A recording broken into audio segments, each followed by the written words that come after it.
ഇന്ന് ഈ ഒരു വിഷയം നമ്മൾ ഈ സമയത്ത് തുടങ്ങാൻ ഒരു കാരണമുണ്ട്. കാരണം പറഞ്ഞുകൊണ്ട് നമുക്ക് ആരംഭിക്കാം.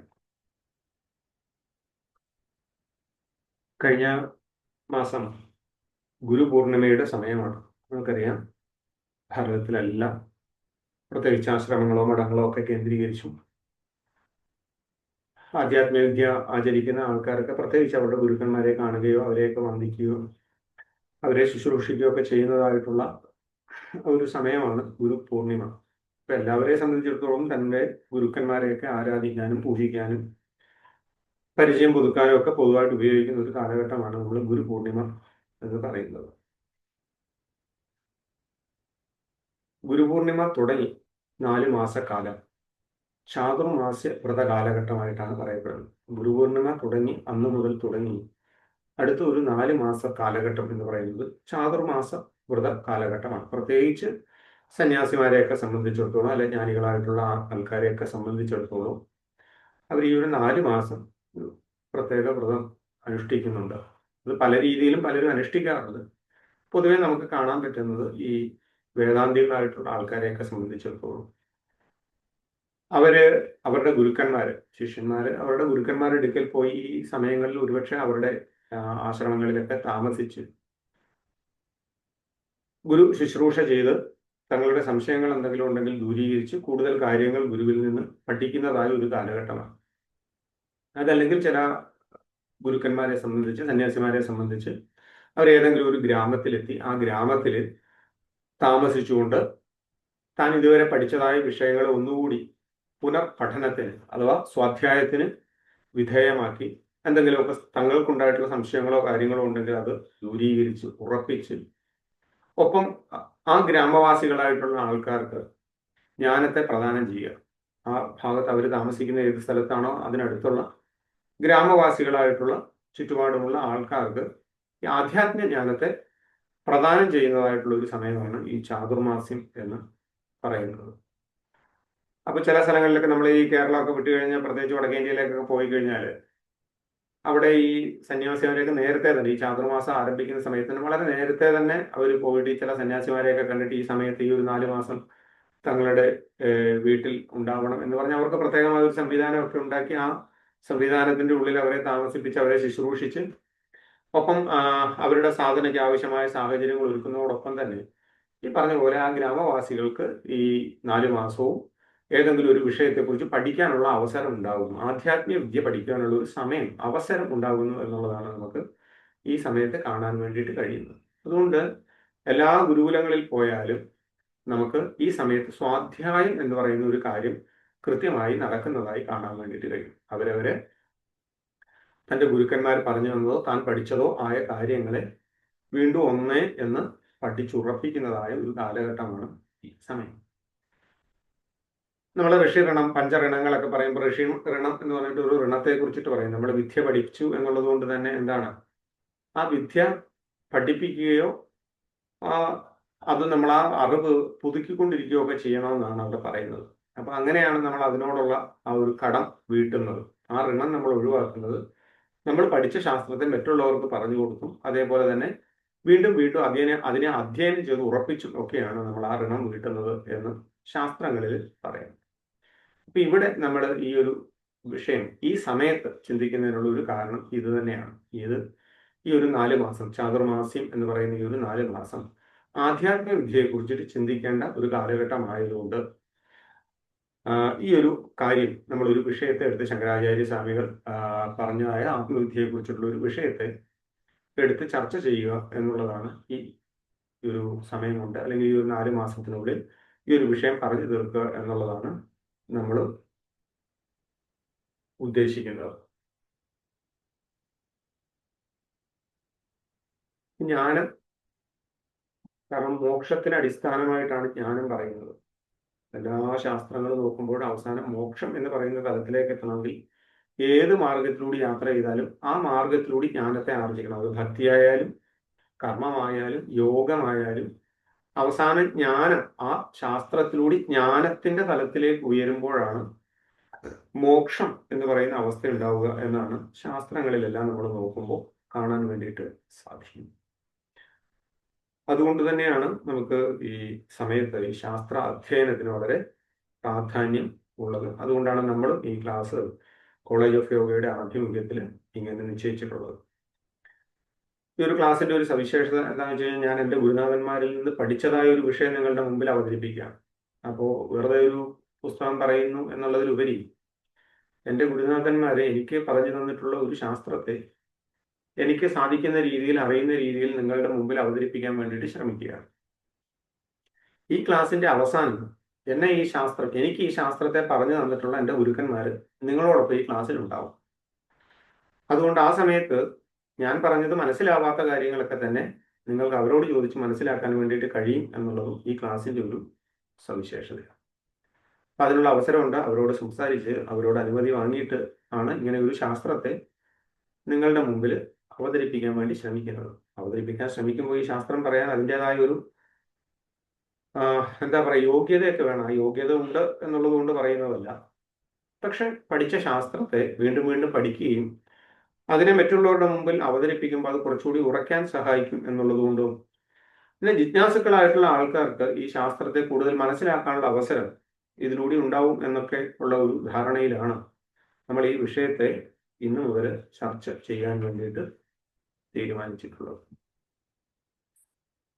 മനുഷ്യൻ, നമുക്കറിയാം, മനുഷ്യ ഗണത്തിൽപ്പെടുന്ന ആൾക്കാരാണ് നമ്മൾ ഓരോരുത്തരും. മനുഷ്യൻ എന്ന വാക്കിന്റെ അർത്ഥം തന്നെ മനനം ചെയ്യാൻ കഴിവുള്ളവൻ എന്നാണ്. ഒരു വിഷയത്തെ നമ്മൾ മനസ്സിലാക്കുന്ന ഒരു കാര്യത്തെ മനനം ചെയ്ത് ഉറപ്പിക്കുവാൻ കഴിവുള്ളവൻ ആണ് മനുഷ്യൻ എന്ന് പറയാം. അതിൽ ഏറ്റവും പ്രധാനം എന്ത് മനനം ആണ് എന്ന് ചോദിച്ചു കഴിഞ്ഞാൽ എന്താണ്? പരമപുരുഷാർത്ഥത്തെ നേടുന്നതിന് വേണ്ടിയിട്ടുള്ള മനനം, പരമമായ പുരുഷാർത്ഥം. ആ പുരുഷാർത്ഥത്തെ നേടിയെടുക്കുന്നതിന് വേണ്ടിയിട്ട് എന്ത് ചെയ്യുക? വേദാന്ത കാര്യങ്ങളെ, വേദാന്ത വാക്യങ്ങളെ മനനം ചെയ്ത് ആ തലത്തിലേക്ക് ഉയരുക എന്നുള്ളതാണ് അതിൽ ഏറ്റവും പ്രധാനം. അപ്പൊ മനനത്തിൽ ഏറ്റവും പ്രധാനം എന്ത് എന്ന് ചോദിച്ചാൽ പരമപുരുഷാർത്ഥത്തെ നേടുന്നത് ആണ് ആ മനനത്തിന്റെ ഏറ്റവും പ്രധാനപ്പെട്ട. അപ്പൊ പുരുഷാർത്ഥങ്ങൾ എത്രയെണ്ണമുണ്ട് എന്ന് ചോദിച്ചു കഴിഞ്ഞാൽ പൊതുവെ പുരുഷാർത്ഥങ്ങൾ 4 എണ്ണമാണുള്ളത്. ധർമ്മം, അർത്ഥം, കാമം, മോക്ഷം. അതിൽ പരമപുരുഷാർത്ഥം എന്ന് പറയുന്നത് എന്താണ് എന്ന് വെച്ച് കഴിഞ്ഞാൽ അത് മോക്ഷമാണ്. 4 പുരുഷാർത്ഥമാണെങ്കിലും അതിലെ പരമപുരുഷാർത്ഥം എന്ന് പറയുന്നത് മോക്ഷമാണ്. കാരണം മറ്റ് 3 എന്തല്ല, മോക്ഷത്തെ പ്രദാനം ചെയ്യുന്നില്ല. അതുകൊണ്ട് അത് ഭൗതിക ജീവിതവുമായിട്ടോ ഒക്കെ ബന്ധപ്പെട്ടതാണ് ധർമ്മവും അർത്ഥവും കാമവും. പക്ഷെ മോക്ഷം അങ്ങനെയല്ല. എന്താണ്? നമ്മുടെ ഈ ദുരിതങ്ങളെയെല്ലാം നീക്കി, ജന്മകർമ്മങ്ങളെയെല്ലാം നീക്കി, കർമ്മവാസനകളെയെല്ലാം ഇല്ലാതെയാക്കി, പൂർവ്വ സംസ്കാരത്തെയൊക്കെ ഇല്ലാതെയാക്കി മോക്ഷം എന്ന് പറയുന്ന ഒരു തലത്തിലേക്ക് നമ്മൾ ഉയർത്താൻ കഴിയുന്നതാണ് അതിലെ പരമപുരുഷാർത്ഥം എന്ന് പറയുന്നത്. അപ്പൊ ധർമ്മമാണ് അതിലെ ഒന്നാമത്തെ വിഷയം. ധർമ്മം എന്തിനാണ് എന്നുകൊണ്ടാൽ ധർമ്മ ആചരണം കൊണ്ട് മനസ്സുഖം ഉണ്ടാവും. എന്തിനാണ് ധർമാചരണം? ധർമ്മം ആചരിച്ചാൽ നമുക്ക് മനസ്സിന് സുഖം ഉണ്ടാവും. അധർമ്മം നമുക്കറിയാമല്ലോ, സംഘർഷം ഉണ്ടാക്കുന്ന കാര്യമാണ് അധർമ്മം എന്ന് പറയുന്നത്. അപ്പൊ ധർമ്മം ചെയ്യുമ്പോൾ എന്താണ്? നമുക്ക് സ്വയമേവ സന്തോഷവും സംതൃപ്തിയും സമാധാനവും, മറ്റുള്ളവർക്ക് നമ്മളെ കൊണ്ട് പീഡയില്ലാത്ത അവസ്ഥയും, അതുതന്നെയല്ല നമ്മളെ കൊണ്ട് കഴിയുന്ന രീതിയിൽ മറ്റുള്ളവരെ സഹായിക്കാനും സംരക്ഷിക്കാനും ഒക്കെ കഴിയുന്ന ഒരു അവസ്ഥയാണ് ധർമ്മം. അപ്പൊ ധർമ്മം ആചരിക്കുമ്പോൾ നമുക്ക് സ്വയമേവ സുഖവും ശാന്തിയും അനുഭവപ്പെടുന്നതോടൊപ്പം നമ്മെ കൊണ്ട് മറ്റുള്ളവർക്ക് എന്തുണ്ടാകുന്നു? ഗുണം ഉണ്ടാകുന്നു എന്നുള്ളതാണ് ധർമ്മ ആചരണത്തിന്റെ ഫലം. അതുകൊണ്ട് മോക്ഷം സിദ്ധിക്കുന്നില്ല. പക്ഷെ അതാണ് ധർമാചരണത്തിന്റെ ഒരു സുഖം. എന്താണ് എന്ന് വെച്ച് കഴിഞ്ഞാൽ മനസ്സുഖം എന്നുള്ള ഒരു കാര്യം നമുക്ക് അവിടെ അനുഭവിക്കുവാൻ വേണ്ടിയിട്ട് കഴിയുന്നു. അർത്ഥം, അർത്ഥലാഭം. പണം ഉണ്ടാക്കിയാൽ എന്താണ് സുഖം എന്ന് ചോദിച്ചു കഴിഞ്ഞാൽ ദേഹേന്ദ്രിയങ്ങൾക്കാണ് സുഖം ഉണ്ടാവുക. ശരീരത്തിനും ഇന്ദ്രിയങ്ങളുടെ സുഖത്തെ ആസ്വദിക്കുന്നതിനോ അതിൻ്റെ ശരീരത്തിൻ്റെതായ ദേഹത്തിൻ്റെതായ സുഖവും ഒക്കെ എന്താണ് നമുക്ക് അർത്ഥത്തിലൂടെ സാധിക്കുവാൻ വേണ്ടിയിട്ട് സാധിക്കും. അപ്പൊ അർത്ഥത്തിന്റെ ഗുണം ശരിക്കും ദേഹത്തിനാണ് എന്നർത്ഥം. ഇനി കാമം ജീവിത സുഖമാണ്. കാമത്തിന്റെ ലാഭം കൊണ്ട് ജീവിതത്തിന്റെ സുഖം. പ്രത്യേകിച്ച് ഗൃഹസ്ഥൻ എന്നൊക്കെ പറയുന്ന സമയത്ത് നോക്കുമ്പോൾ ആ ഗൃഹസ്ഥ ആശ്രമം അല്ലെങ്കിൽ അതിൻ്റെ ഉള്ളിലുള്ള ജീവിതത്തിന്റെ സുന്ദരമായ നടത്തിപ്പ് ആണ് കാമം എന്നുള്ളത് കൊണ്ട് ഉദ്ദേശിക്കുന്നത്. ദെൻ മോക്ഷം എന്നുള്ളത് കൊണ്ട് ആത്മാനന്ദം, തൻ്റെ ഉള്ളിലുള്ള ആത്മചൈതന്യത്തെ തിരിച്ചറിഞ്ഞ് ആ ആത്മസ്വരൂപത്തിലെ ആനന്ദം, അതിന്റെ വിഷയം തന്നെയാണ്, ആത്മാവിന്റെ വിഷയം തന്നെയാണ് ആനന്ദം. ആ ആനന്ദത്തെ അനുഭവിക്കുന്ന ഒരവസ്ഥയിലേക്ക് ഉയരുക എന്നുള്ളതാണ് മോക്ഷം. അപ്പൊ ഇങ്ങനെ 4 കാര്യങ്ങളാണ്. ഇതിൽ ശ്രേഷ്ഠമായത് എന്താണ്? മോക്ഷം ആണ് എന്നുള്ളതാണ്. മോഹങ്ങളെ ക്ഷയിപ്പിക്കുന്നതാണ് മോക്ഷം. മോഹത്തെ ക്ഷയിപ്പിക്കുന്നതിന് പറയുന്ന പേരാണ് എന്ത്? മോക്ഷം എന്ന് പറയുന്നത്. ബാക്കിയെല്ലാം മോഹം ഉളവാക്കുന്നതാണ്. ആ മോഹത്തെ നമുക്ക് കുറച്ചുകൊണ്ട് വിരക്തി ഉണ്ടാവുക, ഈ വിഷയങ്ങളിലൊക്കെ വിരക്തനായി തീരുക. അപ്പൊ അതിലൂടെയാണ് നമുക്ക് എന്തുണ്ടാവുക? മോക്ഷം ഉണ്ടാവുക എന്ന് നമുക്ക് കാണാം. ഈ മോഹത്തെ എങ്ങനെയാണ് നമുക്ക് ക്ഷയിപ്പിക്കാൻ കഴിയുക? ജ്ഞാനം കൊണ്ടാണ് മോഹത്തെ ക്ഷയിപ്പിക്കാൻ പറ്റും. മോഹം ക്ഷയിക്കണമെങ്കിൽ എന്ത് വേണം? ജ്ഞാനം വേണം. അറിവ് കൊണ്ട് മാത്രമേ നമുക്ക് നമ്മുടെ മോഹങ്ങളെ നിയന്ത്രിക്കാൻ സാധിക്കുള്ളൂ. അല്ലെ, വികാരങ്ങളെ നിയന്ത്രിക്കാൻ ബുദ്ധി വേണം എന്ന് പറഞ്ഞതുപോലെ, വികാരങ്ങളുടെ മുകളിൽ ബുദ്ധിക്ക് നിയന്ത്രണം കൊണ്ടുവരുന്നത് പോലെ തന്നെ മോഹങ്ങളുടെ മുകളിൽ നമുക്ക് എന്താ, ഈ വിവേകം കൊണ്ട്, ബോധം കൊണ്ട് നമുക്ക് എന്ത് ചെയ്യാൻ പറ്റും? അതിനെ പതിയെ കൺട്രോൾ ചെയ്യാൻ വേണ്ടിയിട്ട് സാധിക്കും. അപ്പൊ എന്താണ് ജ്ഞാനം? മോഹത്തെ നമുക്ക് ജ്ഞാനം കൊണ്ട് ഇല്ലാതാക്കാം. ജ്ഞാനത്തിന് എന്ത് വേണം എന്ന് വിചാരിച്ചു കഴിഞ്ഞാൽ വേദാന്ത വിഷയങ്ങളെ മനനം ചെയ്യണം. ഈ ജ്ഞാനം ആർജിക്കണമെങ്കിൽ, ജ്ഞാനത്തെ ആർജിക്കാനായിട്ട് നമുക്ക് വേദാന്ത വിഷയങ്ങളെ മനനം ചെയ്യേണ്ടതായിട്ട്, വേദാന്ത വിഷയങ്ങളെ മനനം ചെയ്ത് നമുക്ക് ജ്ഞാനത്തിലേക്ക് ഉയരാൻ വേണ്ടിയിട്ട് സാധിക്കും. അതിൽ ഒരു സവിശേഷത, ഈ മനനം ചെയ്യാനുള്ള കഴിവ് അത് മനുഷ്യന് മാത്രം ഉള്ളതാണ് എന്നുള്ളതാണ്. മനനം ചെയ്യാനുള്ള കഴിവ് മനുഷ്യന് മാത്രം ഉള്ളതാണ്. നമ്മൾ തുടക്കത്തിൽ അതാണ് പറഞ്ഞത്. മനനം ചെയ്യാനുള്ള കഴിവ് അത് മനുഷ്യന് മാത്രമുള്ള. അതിനാൽ നമുക്ക് ലഭിച്ച ഈ മനുഷ്യജന്മം ആത്മജ്ഞാനത്തിനും മനനത്തിനും ആയി ഉപയോഗിക്കാൻ കഴിയണം എന്നാണ് ഗുരുക്കന്മാർ നമ്മളോട് പറയുന്നത്.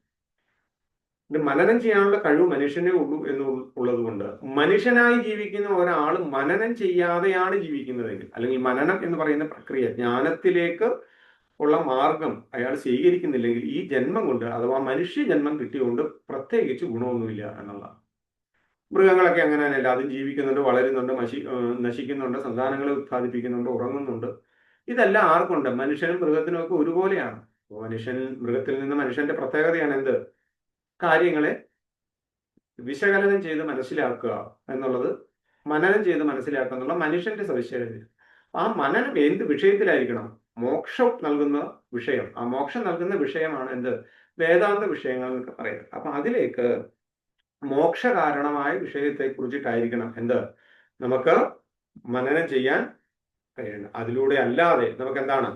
ദുഃഖ നിവർത്തിക്കോ ആനന്ദം അനുഭവിക്കുവാനോ യാതൊരു സാധ്യതയും ഇല്ല എന്ന് നമ്മുടെ ആചാര്യന്മാര് പറഞ്ഞു. അപ്പൊ നമുക്ക് സുഖം, ആനന്ദം അനുഭവിക്കണമെങ്കിൽ, അല്ലെങ്കിൽ ദുഃഖത്തെ ഇല്ലാതെയാക്കണമെങ്കിൽ എന്ത് വേണം?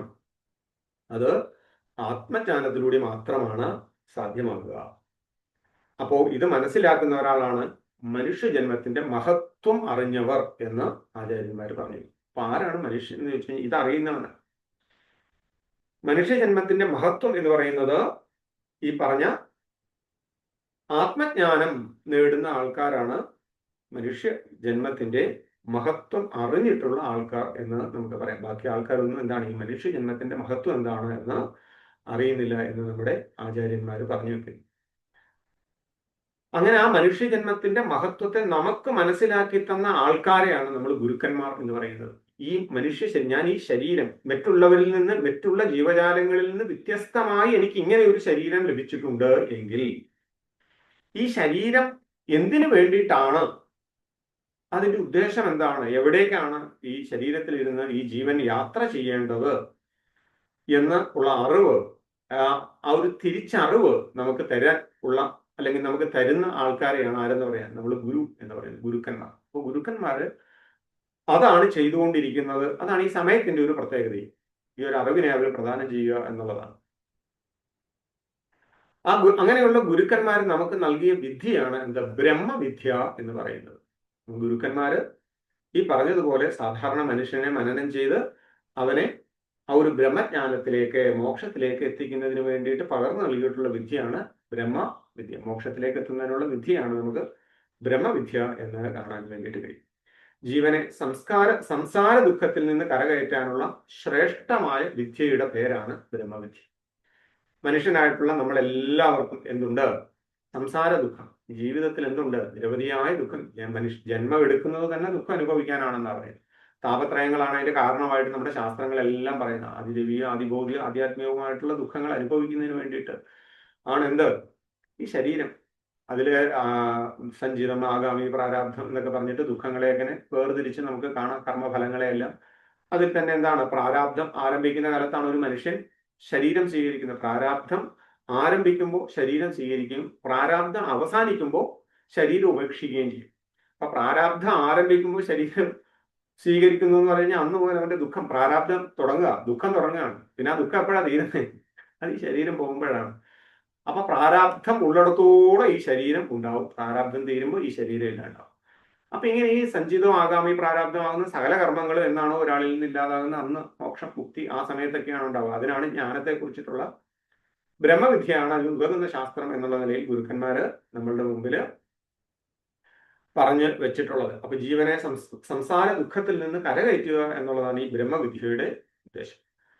അത് പഠിക്കുകയും കൊടുക്കുകയും ചെയ്യുന്നത് ശ്രേഷ്ഠമാണ് എന്ന് നമ്മുടെ പൂർവികർ പറയുന്നു. അതുകൊണ്ട് തന്നെയാണ് നമ്മുടെ ആചാര്യന്മാരൊക്കെ തന്നെ 2 പേരായാലും 4 പേരായാലും 10 പേരായാലും വലിയ സദസ്സിന്റെ മുമ്പിലൊന്നുമല്ല, വളരെ ചെറിയ പഠിക്കാൻ ആഗ്രഹിക്കുന്ന, അതായത് ജിജ്ഞാസുക്കളായി തന്റെ മുമ്പിൽ വന്ന് പെടുന്ന ആൾക്കാരെ അവർ പഠിക്കാൻ യോഗ്യരാണെങ്കിൽ, അവർ പഠിക്കാൻ ആഗ്രഹിക്കുന്നുണ്ട് എന്ന് അവർക്ക് തോന്നിയാൽ, അവർക്ക് ബോധ്യം വന്നാൽ അവരെന്ത് ചെയ്യുന്നു?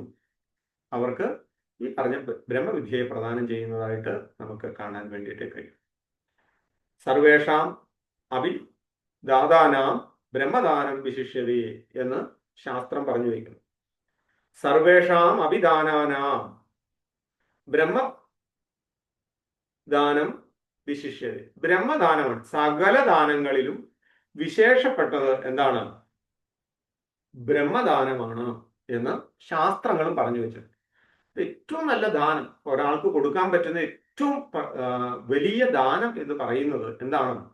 അത് ബ്രഹ്മജ്ഞാനമാണ്, അല്ലെങ്കിൽ അറിവാണ്. നമുക്ക് മറ്റൊരാൾക്ക് കൊടുക്കാൻ കഴിയുന്ന ഏറ്റവും വലിയ ദാനം എന്ന് പറയുന്നത്. അതുകൊണ്ടാണ് ഈ ഗുരുക്കന്മാരെല്ലാവരും തങ്ങൾ ഈ ബ്രഹ്മവിദ്യയെ അവർ മറ്റുള്ള ശിഷ്യന്മാർക്ക് ഉപദേശിക്കുന്നതിന്റെ ഒക്കെ കാരണവും നമുക്ക് കാണാൻ വേണ്ടിയിട്ട് കഴിയും. ഇപ്പൊ ജീവന്റെ ദുഃഖത്തിന് എന്താണ് കാരണം? ജീവനെ എന്താണ് ഈ സംസാരമാകുന്ന ദുഃഖത്തിൽ നിന്ന് കരകയറ്റാൻ വേണ്ടിയിട്ടാണ് ഈ ബ്രഹ്മവിദ്യ. അപ്പൊ ജീവന്റെ ദുഃഖത്തിന് കാരണം എന്താണ് എന്ന് ചോദിക്കുമ്പോൾ ജീവന്റെ ദുഃഖത്തിന് കാരണം അജ്ഞാനമാണ് എന്ന്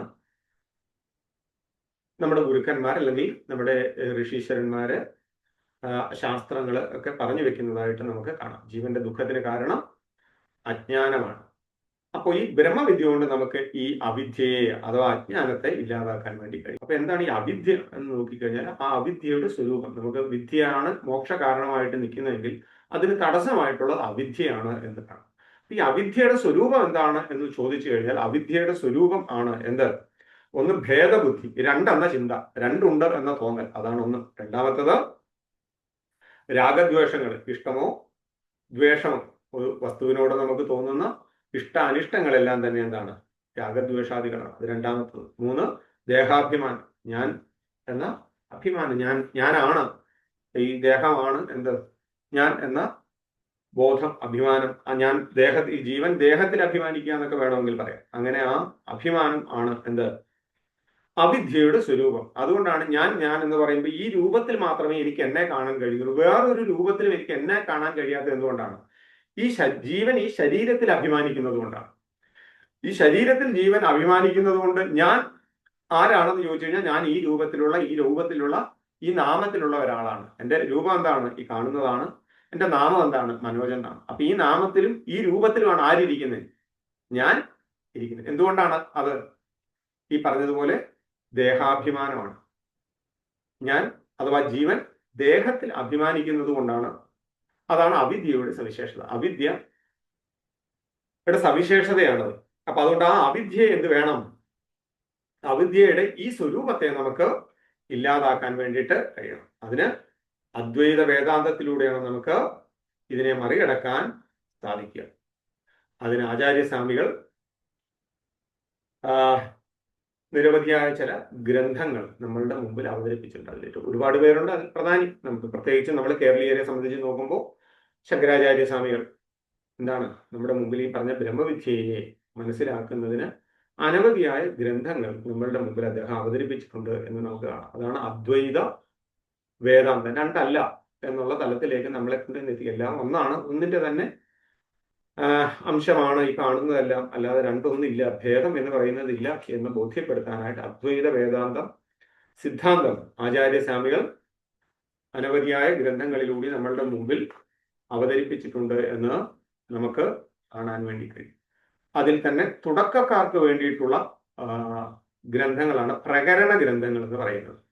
ഇപ്പൊ ബ്രഹ്മവിദ്യ പഠിക്കാൻ വേണ്ടിയിട്ട് ചെല്ലുന്ന, അതിനെ സമീപിക്കുന്ന ആൾക്കാർ തുടക്കത്തിൽ നേരിട്ട് നമുക്ക് ആ വിഷയത്തിലേക്ക് കയറിയിട്ട് മനസ്സിലാക്കുക അത്ര എളുപ്പമല്ല, പ്രയാസമാണ്. അതുകൊണ്ട് തന്നെ എന്താണ്, തുടക്കക്കാർക്ക് അതിൽ പറയുന്ന വിഷയങ്ങളിലേക്ക് കടന്നു ചെല്ലാൻ ഉതകുന്ന ഏറ്റവും ബേസിക് ആയിട്ടുള്ള ഗ്രന്ഥങ്ങൾക്ക് പറയുന്ന പേരാണ് പ്രകരണ ഗ്രന്ഥങ്ങൾ. പ്രകരണ ഗ്രന്ഥങ്ങൾ എന്ന് പറഞ്ഞാൽ അതിൽ കുറെ എണ്ണം പെടും.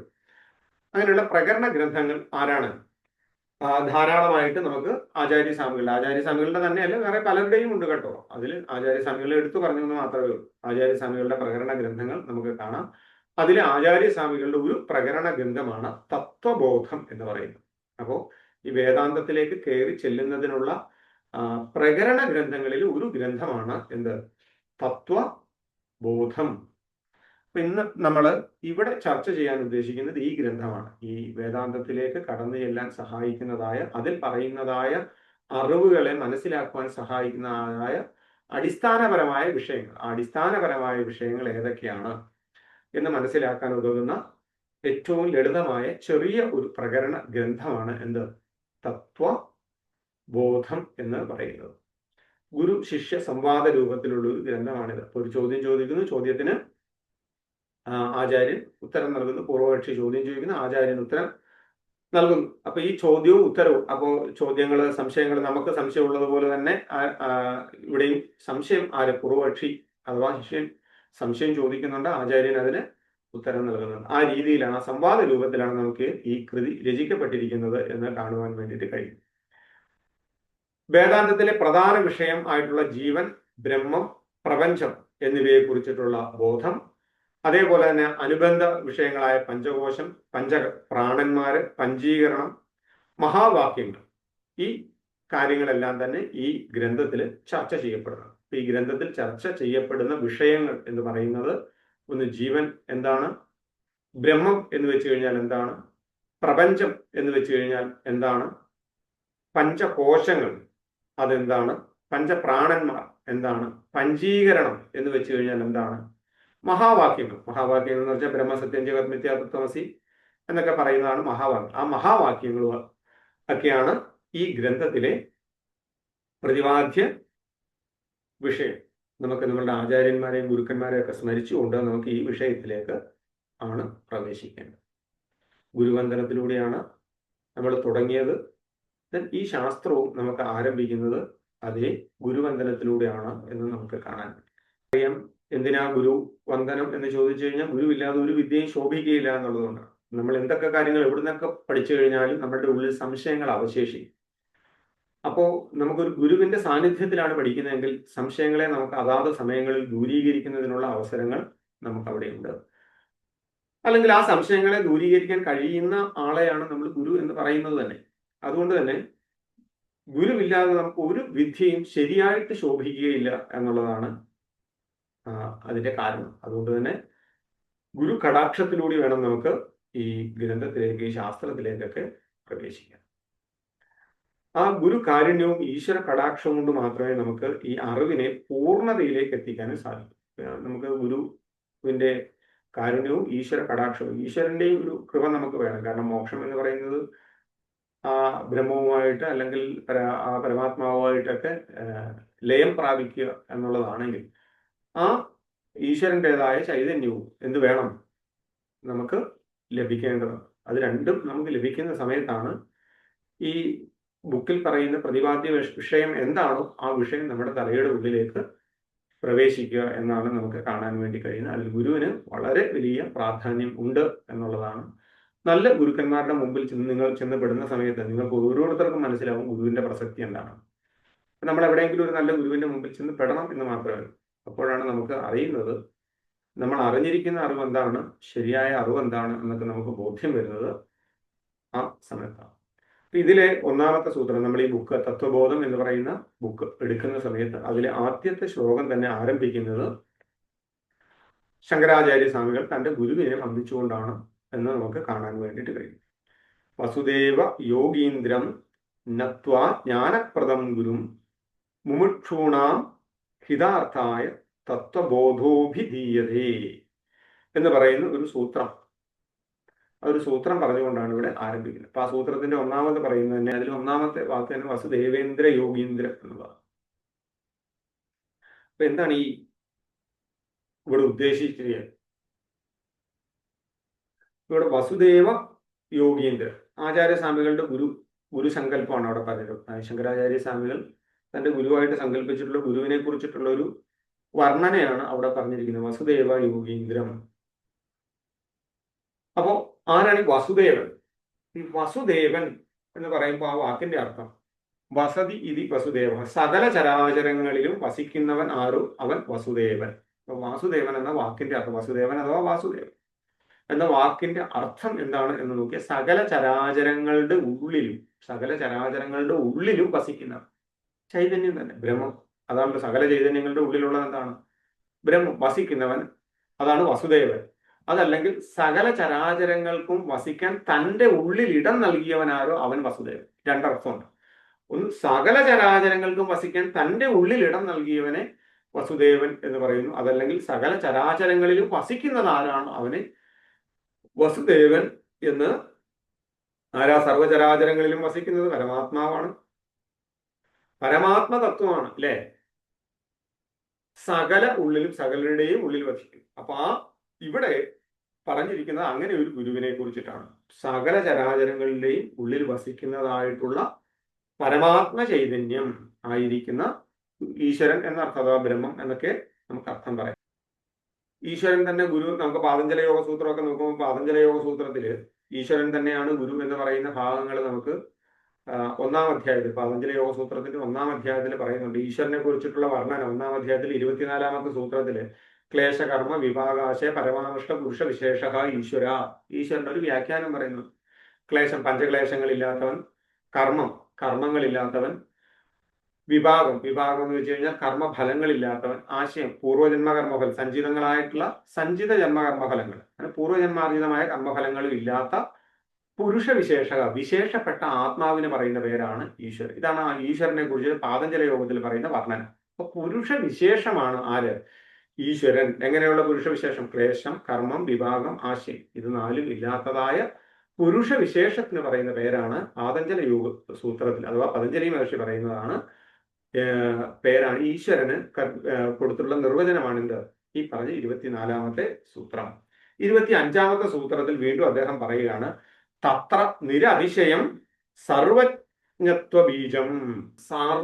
സകലവിധമായ അറിവുകളുടെയും മൂലകാരണം കുടികൊള്ളുന്നത് ഈ ഈശ്വരനിലാണ്. അപ്പൊ അറിവല്ല എവിടെ ഇരിക്കുന്നത്? ഈശ്വരനിലാണ്. എന്നാൽ പാതഞ്ജല യോഗ സൂത്രം പറയാണ്, ഈശ്വരനെ കുറിച്ച് പറഞ്ഞിട്ട് അവിടെ പറയുകയാണ് ഈ ഈശ്വരനിലാണ് എല്ലാ അറിവുകളുടെയും മൂലകാരണം കുടികൊള്ളുന്നത് ഈ ഈശ്വരനിലാണ്. സ പൂർവേഷാം അഭിഗുരു എന്നാണ് പറഞ്ഞത്. സ പൂർവേഷാം അഭിഗുരു. ഈശ്വരൻ കാലം കൊണ്ട് പരിമിതനല്ലാത്തതിനാൽ ലോകാരംഭം മുതലുള്ള സകലർക്കും ആരാണ്? ഈശ്വരൻ ഗുരു. അപ്പൊ അവിടെ അങ്ങനെ പറഞ്ഞു വെക്കുകയാണ്. അതുകൊണ്ട് ഈശ്വരൻ തന്നെയാണ് ഗുരു എന്നിവിടെ പാതഞ്ജല യോഗ സൂത്രത്തിൽ പതഞ്ജലി മഹർഷിയും 24, 25, 26 സൂത്രങ്ങളിലൂടെ പറഞ്ഞു വെക്കുന്നതായിട്ട് നമുക്ക് കാണാം. അപ്പം ഗുരു ഈശ്വരനുമാണ്, അതേപോലെ തന്നെ ഈശ്വരൻ ഗുരുവുമാണ്. ഈ രണ്ടർത്ഥത്തിലും കാണാം. ഈശ്വരനെ കാണിച്ചു തരുന്ന ആള് ഗുരുവാണ്. ദെൻ ഈ പറഞ്ഞ സകല അറിവിന്റെ ഉറവിടം ആരാണ്? ഈശ്വരനാണ്. ആ അറിവ് ഗുരുവാണ്. അതേപോലെ തന്നെ ആ ഈശ്വരനിലേക്ക് നമ്മളെ നയിക്കുന്നതും ആര് തന്നെയാണ്? ഗുരുവാണ് എന്ന് നമുക്ക് അങ്ങോട്ടും ഇങ്ങോട്ടും നമുക്കതിനെ കാണാൻ വേണ്ടിയിട്ട് കഴിയും. ഇവിടെ ആ ഈശ്വരൻ എന്ന് പറയുന്നത് ഗുരു തന്നെയാണ് എന്ന് പറഞ്ഞു വെക്കുകയാണ്. എന്ത്? സകല ചരാചരങ്ങളിലും വസിക്കുന്നതായ പരമാത്മ തത്വം ആണ് ഇവിടെ എൻ്റെ ഗുരു എന്നുള്ള നിലയ്ക്ക് ആചാര്യസ്വാമികൾ പറഞ്ഞു വെക്കുന്നത് എന്ന് നമുക്ക് കാണാൻ വേണ്ടിയിട്ട്. ശേഷം പറയുന്നത് എന്താണ്? യോഗീന്ദ്രം വസുദേവ യോഗീന്ദ്രം എന്നാണ് പറയുന്നത്. യോഗീന്ദ്രം എന്ന് വെച്ച് കഴിഞ്ഞാൽ യോഗികളിൽ വെച്ച് ശ്രേഷ്ഠൻ. അതുകൊണ്ടാണ് യോഗീന്ദ്രൻ എന്ന് പറഞ്ഞത്. യോഗികളിൽ വെച്ച് ശ്രേഷ്ഠനായിട്ടുള്ളവൻ ആര്? യോഗീന്ദ്രൻ. എന്താണ് യോഗം എന്ന് വെച്ച് കഴിഞ്ഞാൽ? യോഗം എന്ന് വെച്ച് കഴിഞ്ഞാൽ ജീവബ്രഹ്മ ഐക്യത്തിന് പറയുന്ന പേരാണ് യോഗം. ജീവബ്രഹ്മ ഐക്യത്തിന് പറയുന്ന പേരാണ് എന്താ? യോഗം. അങ്ങനെയുള്ള യോഗീന്ദ്രൻ, അങ്ങനെയുള്ള യോഗത്തിൽ ശ്രേഷ്ഠൻ വിളിക്കുന്നത്. ഭഗവാനെ യോഗീന്ദ്രൻ എന്ന് വിളിക്കാനുള്ള കാരണമാണ് എന്തുകൊണ്ട്? ജീവബ്രഹ്മ ഐക്യം സാധിപ്പിക്കുന്നവനായതുകൊണ്ട് ഭഗവാനെ എന്ന് വിളിക്കുന്നു? യോഗീന്ദ്രൻ എന്ന് വിളിക്കും. ഇവിടെ യോഗീന്ദ്രൻ എന്താണ്? വസുദേവേന്ദ്ര യോഗീന്ദ്രം തത്വാ ജ്ഞാനപ്രദം ഗുരും. ജ്ഞാനപ്രദം ഗുരു എന്ന് വെച്ചാൽ ജ്ഞാനത്തെ പ്രദാനം ചെയ്യുന്നവൻ. ജ്ഞാനത്തെ പ്രദാനം ചെയ്യുന്നവനാണ് ജ്ഞാനപ്രദം ഗുരു. ജ്ഞാനത്തെ പ്രദാനം ചെയ്യുന്നതായ ഗുരു ആര്? നത്വാ, നമസ്കരിച്ചുകൊണ്ട്. ഇവിടെ പറയുകയാണ് വസുദേവ യോഗീന്ദ്രം നത്വാ ജ്ഞാനപ്രദം ഗുരും. ഗുരു കടാക്ഷം കൊണ്ട് മാത്രമേ നമുക്ക് ഈശ്വര സാക്ഷാത്കാരം അഥവാ ബ്രഹ്മജ്ഞാനത്തെ അറിയുവാൻ വേണ്ടിയിട്ട് കഴിയും, അല്ലെങ്കിൽ അതിനെ അനുഭവിക്കുവാൻ വേണ്ടിയിട്ട് കഴിയും. അറിയുക മാത്രമല്ല, ഇനി അറിഞ്ഞാലും മാത്രം പോരാ, ഈ അറിഞ്ഞതിനെ നമുക്ക് അനുഭവിക്കാനും കഴിയണം. ഇപ്പൊ ഞാനിപ്പോ പറയുന്നു, ഞാൻ പറയുന്നത് നിങ്ങൾ കേട്ടു, കേട്ടതുകൊണ്ട് അത് അനുഭവമാകുന്നില്ല. കേട്ടത് അനുഭവമാവണമെങ്കിൽ എന്ത് വേണം? നമുക്ക് ആ തത്വത്തിലേക്ക്, ആ പറഞ്ഞതിനെ അതേ രീതിയിൽ നമുക്ക് എന്ത് ഉൾക്കൊള്ളാനും നമുക്ക് അനുഭവിക്കുവാനും സാധിക്കുന്ന ഒരു അവസ്ഥ വരണം നമുക്ക്. അത് നമ്മുടെ സാധന കൊണ്ട് സാധിക്കുന്നതാണ്. നമ്മുടെ സാധനയിലൂടെയാണ് നമുക്കത് അനുഭവത്തിന്റെ തലത്തിലേക്ക് നമുക്ക് ഉയരാൻ വേണ്ടി കഴിയും. അറിവുകളെല്ലാം തന്നെ അനുഭവത്തിന്റെ തലത്തിലാണ് പൂർണ്ണമായിട്ട് പ്രകാശിക്കുക. അപ്പൊ ആ തലത്തിലേക്ക് ഉയരണമെങ്കിൽ, അനുഭവത്തിൻ്റെതായ തലത്തിലേക്ക് ഉയരുമ്പോൾ വീണ്ടും വീണ്ടും വീണ്ടും നമുക്ക് കേട്ട വിഷയത്തിൽ തന്നെ സംശയം വരും. കേട്ട വിഷയത്തിൽ തന്നെ നമുക്ക് പല പല സംശയങ്ങളും വരും. ആ കേട്ട വിഷയത്തിലെ തന്നെ സംശയം വീണ്ടും വീണ്ടും വീണ്ടും വീണ്ടും ദൂരീകരിച്ച് മുന്നോട്ട് പോകുമ്പോഴാണ് നമുക്ക് എന്തുണ്ടാവുക? അത് അനുഭവത്തിലേക്ക് വരിക. അവസാനം നമുക്ക് അതിനെ അനുഭവിക്കുവാൻ വേണ്ടിയിട്ട് കഴിയും. ആ അർത്ഥത്തിലാണ് അവിടെ പറഞ്ഞിരിക്കുന്നത്. അപ്പൊ യോഗീന്ദ്രനും എനിക്ക് ജ്ഞാനപ്രദനുമായ വസുദേവനെ, അല്ലെങ്കിൽ വസുദേവൻ എന്ന ഗുരുവിനെ നമസ്കരിച്ചിട്ട്, അങ്ങനെയുള്ള ഗുരുവിനെ, അപ്പൊ ഗുരുവിന്റെ നമസ്കാരം അവിടെ പറഞ്ഞു. അപ്പൊ എങ്ങനെയുള്ള ഗുരു? ഈശ്വരനെ ഗുരുവായി കണ്ടിട്ട് എനിക്ക് ജ്ഞാനത്തെ പ്രദാനം ചെയ്ത ഈശ്വരനായിട്ടുള്ള ബ്രഹ്മം ആയിരിക്കുന്ന ആ ഗുരുനാഥന്റെ മുമ്പില് നമസ്കരിച്ചുകൊണ്ട് മുമുക്ഷൂണ ഹിതായ, മോക്ഷം ആഗ്രഹിക്കുന്നവരുടെ ഹിതത്തിനായിട്ട് പറയുക. കേട്ടോ, മുമുക്ഷൂണാം ഹിതാർത്ഥായ, മോക്ഷത്തെ, മുമുക്ഷു മീൻസ് മോക്ഷം ആഗ്രഹിക്കുന്നതിന് പറയുന്ന പേരാണ് മുമുക്ഷു. മുമുക്ഷു എന്ന് വെച്ച് കഴിഞ്ഞാൽ മോക്ഷം ആഗ്രഹിക്കുന്നത്. അങ്ങനെ മോക്ഷം ആഗ്രഹിക്കുന്നവരായിട്ടുള്ള അവരുടെ ഹിതത്തിന് വേണ്ടിയിട്ട്, അങ്ങനെ മോക്ഷത്തെ ആഗ്രഹിക്കുന്നവരുടെ ഹിതത്തിന് വേണ്ടിയിട്ട് എന്ത് ചെയ്യുന്നു? ഞാൻ ഈ ശാസ്ത്രത്തെ പറയുകയാണ്. എന്ത് ശാസ്ത്രത്തെ? തത്വബോധം. തത്വബോധത്തെ അഭിധീയതേ പറയുന്നു. തത്വബോധാഭിധീയതേ. അവർ ആരുടെ ഹിതത്തിന് വേണ്ടിയിട്ട്? മോക്ഷം ആഗ്രഹിക്കുന്നവരുടെ ഹിതത്തിനായിട്ട് തത്വബോധം എന്ന് പറയുന്ന ഈ ശാസ്ത്രത്തെ ഞാൻ പറയുകയാണ് എന്ന് വെച്ചാൽ അതിന്റെ അർത്ഥം, ആർക്കാണോ മോക്ഷം വേണം എന്ന് ആഗ്രഹിക്കുന്നത്, അങ്ങനെ ആഗ്രഹിക്കുന്ന ഒരാൾക്ക് മാത്രം ഈ പറയുന്ന കാര്യങ്ങൾ മനസ്സിലാവും അർത്ഥം. മോക്ഷം വേണം എന്ന് ആഗ്രഹിക്കാത്ത ഒരാൾക്കും ഈ വിഷയം തലയിൽ കയറും. വെറുതെ ആഗ്രഹിച്ചിട്ട് പോരാ, അവരുടെ ഉള്ളിൽ ഉത്കടമായ ആഗ്രഹം ഉണ്ടാണ്, അതിയായ ആഗ്രഹം ഉണ്ടാണ്. മോക്ഷത്തെക്കുറിച്ച് അറിയാനും അത് നേടാനുമുള്ള ഉത്കടമായ ആഗ്രഹം അവരുടെ ഉള്ളിലുണ്ടാകും. അങ്ങനെ ഒരാൾക്കാണ് എന്ത്? ഈ ശാസ്ത്രം പറയുമ്പോൾ ഈ ശാസ്ത്രം കൃത്യമായിട്ട് അവരുടെ ഉള്ളിലേക്ക് പ്രവേശിക്കുക, കയറുക എന്ന് നമുക്ക് കാണാൻ വേണ്ടിയിട്ട് കഴിയും. അപ്പൊ ഈ ഗ്രന്ഥത്തിന്റെ പേരാണ് തത്വബോധം. തത്വബോധത്തെ പറയുന്നു എന്നാണ് ആചാര്യസ്വാമികളെ പറഞ്ഞത്. അങ്ങനെയുള്ളവർക്ക് വേണ്ടിയിട്ട് തത്വബോധം എന്ന് പറയുന്ന ഈ ശാസ്ത്രത്തെ പറയുകയാണ്. എന്താണ്? തത്വം ബോധം, തത്വം ബോധം, അതാണ് തത്വബോധം. 3 അക്ഷരങ്ങളാണുള്ളത്. തത്വം ബോധം. തത്ത്, അത്. തത്ത് എന്ന് വെച്ച് കഴിഞ്ഞാൽ അത്, അഥവാ ഈശ്വരൻ എന്നർത്ഥം. തത്ത് എന്ന് വെച്ച് കഴിഞ്ഞാൽ ഈശ്വരൻ. ത്വം, നീ അഥവാ ജീവൻ. തത്ത് എന്ന് പറഞ്ഞു കഴിഞ്ഞാൽ ഈശ്വരൻ എന്നും, ത്വം എന്ന് വെച്ച് കഴിഞ്ഞാൽ നീ അഥവാ ജീവൻ എന്നും ആണ് അർത്ഥം. ബോധം മീൻസ് അറിവ്. ബോധം എന്ന് വെച്ച് കഴിഞ്ഞാൽ അറിവ്. അപ്പൊ തത്വബോധം എന്ന് വെച്ച് കഴിഞ്ഞാൽ എന്താണ്? ജീവൻ എന്താണെന്ന ബോധം ആണ്. ജീവൻ എന്താണ് എന്ന ബോധം ആണ് എന്ത്? തത്വബോധം അഥവാ ബ്രഹ്മജ്ഞാനം. ബ്രഹ്മത്തെ തിരിച്ചറിയുക എന്നാണ്. അതാണ് തത്വബോധം എന്നതുകൊണ്ട് ഉദ്ദേശിക്കുന്നത്. ഇവിടെ ഈ ഒരു വിഷയത്തിലാണ് ഇനി നമുക്ക് ചർച്ച ചെയ്യേണ്ടത്. ആ പുസ്തകത്തിലേക്കുള്ള ഒരു ഇൻട്രൊഡക്ഷൻ ആണ്. ആ പുസ്തകത്തിലേക്ക് കയറുന്നതിനുള്ള ഒരു എൻട്രിയാണ് നമ്മൾ പറഞ്ഞത്. നമ്മൾ പഠിക്കാൻ പോകുന്ന വിഷയം എന്താണ്, എന്തിനാണ് അതിപ്പോൾ ചർച്ച ചെയ്യുന്നത്, ഇതെങ്ങനെയുള്ള ഒരു വിഷയമാണ്, ആര് പറഞ്ഞിരിക്കുന്ന വിഷയമാണ് എന്നൊക്കെയുള്ള ഒരു ചെറിയ ഒരു ലളിതമായ ഒരു കാര്യമാണ് നമ്മൾ ഇപ്പോൾ ഇവിടെ ചർച്ച ചെയ്തത്.